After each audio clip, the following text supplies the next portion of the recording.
testified by the fact that we man most of the world's vessels, except that our maritime industries are underdeveloped relative to other countries. In fact, one of the criticisms in the Philippines is that we have one of the worst maritime safety records in the world. So maybe I'd like to hear what laws you would like to propose in the Senate to remedy this problem. Okay, let's get specific for the laws. Go ahead. We could remedy this by having a law on the, because this is about education sa ating maritime industry. There are a lot of foreign governments that are willing to send in their teachers in the maritime industry. That's a partnership that we should build on as well. Go ahead, Mr. Belgica.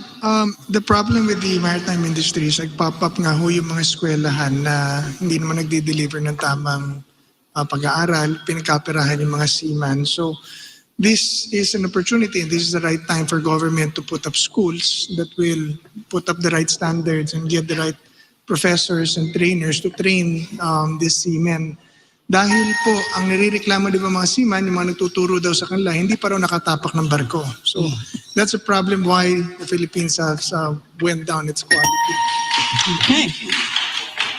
Go ahead, Secretary Pinto. Ang una dapat na i-resolve siguro is saan ba dapat yung ating maritime schools? Should it be with SED or Marina?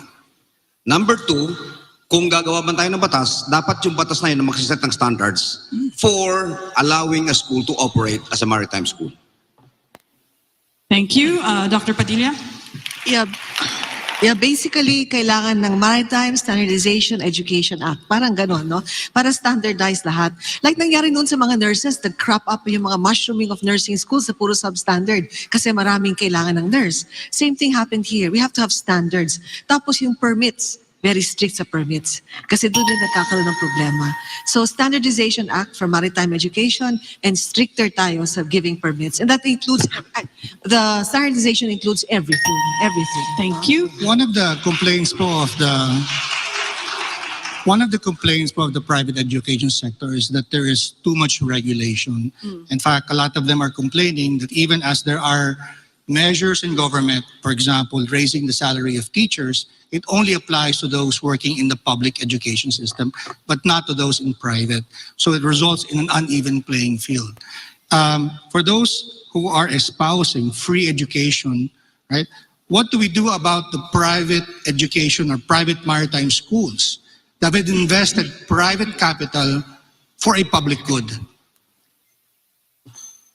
Go ahead, Mr. Marcoleta. I think the oversight function of Senate should be strengthened along that line, Dr. Because these too much regulations must be studied, and Congress, I think, is in a position, particularly the Senate, to look into which regulations are harming the particular interest or the concerns of these maritime schools. Let us also accredit the schools. There should be a legislative action to accredit the schools so that masiguro po natin ang skills and standards na kinakailangan po para maproteksyonan ang ating mga seafarers. By the way, thank you, Deputy Speaker. I'm not yet a doctor, pero sinusulat ko na po ang dissertation ko. Malapit na po. But thank you for the promotion po. Mr. Ang. Okay, let's hear from Secretary Belgica. The tuition fee voucher fund po ang aking pinopropose dyan where the students will choose which school he wants to go to. So meron siyang voucher na dadalhin sa kahit anong eskwelahan na gusto niyang puntahan para siya po mamimili ng pinakamahusay na eskwelahan na the least cost instead of having the scholarship program na binibigay mo po sa eskwelahan and binibigay sa students. This way, we will get the best schools giving the best services at the least cost na choice ng estudyante. Okay, I saw your hand, Ms. Kiram. Go ahead. Yes. Hello. Dahil sa too much regulation, siguro mas maganda kung magkakaroon ng monitoring side dito sa national. Kasi pag minsan, dahil sa backing system, kung halimbawa mataas yung position ng nasa nakakapasok. So yung standardization is bumababa. Siguro mas maganda yung may monitoring talaga dito sa sa national. Okay, Mr. Aranza. Hindi lang ho sa standard. Yan ay maganda. Pero kailangan din i-screen natin ang mga papasok. Sa Philippine Airlines, out of 1,500 na nagpasok sa non-paying, only 15 ang kinuha. 1 month ang examination every other day. So, ganun din dapat because alam mo mas mahirap daw ang barko iliko kaysa sa aeroplano. Ano yan? Milya-milyahe ka bago ka makaliko. Kaya tandaan nyo, mas mahirap. Totoo yan. Thank you. Secretary Panelo.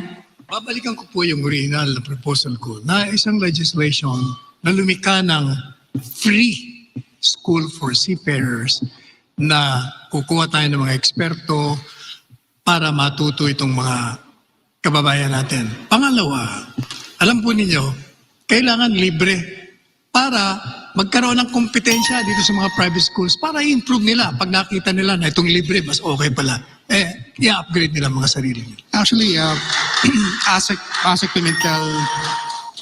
Pimentel mentioned something very interesting. And I find it ironic that we have the best seafarers in the world, except that most of them are working abroad.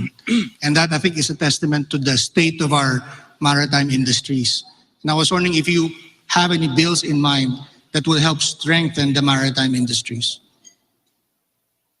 He asked Secretary Belica, and then we go to Senator Honasan. Yeah, yun nga po ang problema. Meron tayong mga libre, pero libreng bulok. Mga libreng eskwelahan, pero wala namang gamit, wala namang teacher. Kaya nga po, babalik na rin natin sa sitwasyon. If you have a tuition fee voucher fund, then the student can choose the best school for the least cost. So mga eskwelahan will raise their standards according to mga kinakailangan ng mga estudyante to deliver the services or to deliver the education that they need. Okay, Senator Honasan. Dr. Klink, a maritime industry inventory and performance audit bill is in order. It must also occupy, our seafarers must occupy a precise location in our national order of priorities. This goes beyond education. There is the funding requirement. Pero once we determine kung nasaan yung seafarers natin, automatic na yung funding. Ibig sabihin, ito lang ang pera natin, ito ang unahin natin. What is their contribution to our GDP?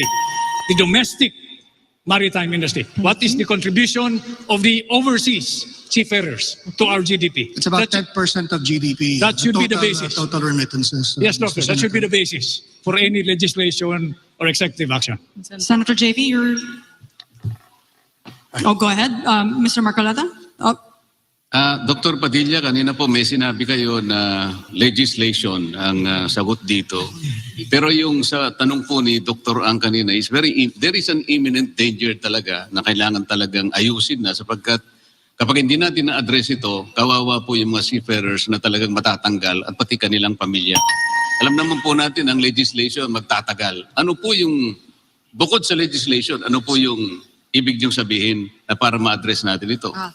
Dr. Padilla. Ano po, kung kailangan mabilis ho, pwede mag-EO, no? But ang dami mga private schools naman who have better facilities. But they're languishing. Tanong nyo rin yun, no? Hindi po. Yung Ang pwedeng EO po kasi mag-public-private ay partnership. executive department po yun.